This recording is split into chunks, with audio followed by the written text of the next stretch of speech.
Genero indarkeriaren biktima diren emakumeen zaintzarako biogen sistemaren datuek ere berretsi egiten dute gero eta gehiago direla zaurgarritasun edo arrisku egoeran dauden adingabeak eta arrisku muturrekoan daudenak ere bai.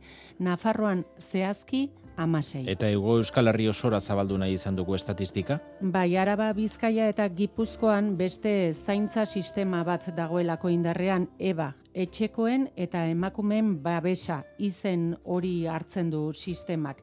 Sistema horren baitan, 2019tik ari dira indarkeria bikarioaren biktima diren haurrak erregistratzen, eta 5 urte hauetan 40 adin txikiko atzeman ditu ertzaintzak muturreko arriskupean. Hau lirateke eraso fisiko zuzena jasotzeko arriskupean leudeken 40 ume. Hori da, eta hilabete honetan bertan anai arreba bikote bat sartu dituzte erregistro horretara, Gipuzkoan atzeman dute azken kasu hori. 2024ean beraz, 2 haur gehiago batu zaituzte erregistro horretara. Bai, eta 2023an 7 haur erregistratu zituzten, arrisku egoera larrian zeudelako, eta 2020an adibidez, 10, eta beraz... Ezin dugu esan, Euskadi indarkeria bikarioa urterik urtera handitzen ari denik.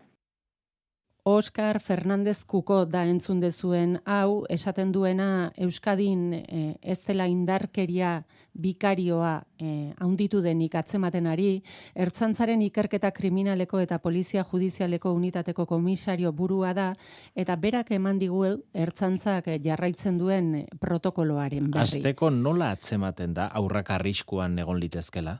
Poliziak hartzen ditu kontutan 3 aldagai, Ertzaintzak hala hartzen ditu. Ama aurren kontrako erasoen beldur ote den, hori neurtzen da, erasotzaileak horren mehatxua egin duenean, mehatxu esplizitoa egiten duenean umeen kontra hori ere bai, eta 2. aldagaia aurroiek mespretxu edo tratu txarren biktima zuzen izan ote diren. 3 horietatik 2 elkartzen direnean, sortarazten da ordenagailuan, dokumentu bat edo diligentzia bat epaileari esateko arriskua antzematen dugula. Arriskua antzematen dela eta beraz babes neurriak agin ditzala. Eta zeintzuk dira jartzen diren babes neurri horiek? Genero indarkeriaren biktima den amari jartzen zaizkion berberak eta beraz behar bada eskolta ere bai.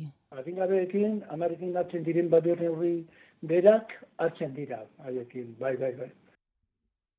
Ertzaintzako komisario buruak kontatu digu epaitegiarekin etengabeko koordinazioan aritzen direla eta biogen sisteman dauden beste poliziei jakinarazpena egiten zaiela, baldin eta ama hori eta bere seme-alabak edo denak batera beste erkidego batetara mugitzera badoaz esate baterako. Nola?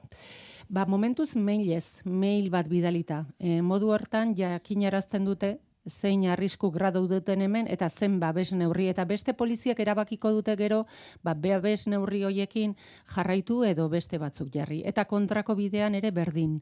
Aurki iragarri digu gainera Fernandez Kukok sistema informatiko automatizatua izango dutela poliziek indarrean, komunikazio hori hobetzeko hilabete barrurako edo espero dute sistema berri hori indarrean jartzea. Hor gertatu izan dira hutsuneak, gogoan dugu esate baterako Gasteizen bere bikotekideak hil zuen Maialenen kasua. Bai, hori da. Kasu hartan ez zegoen adin txikikorik tartean, baina aurrak egonez gero egoera are eta arriskutsuagoa bihurtzen dela esan digu komisario buruak, hain zuzen ere erasotzaileak helburu duelako amari min gehien ematea kasu hoietan.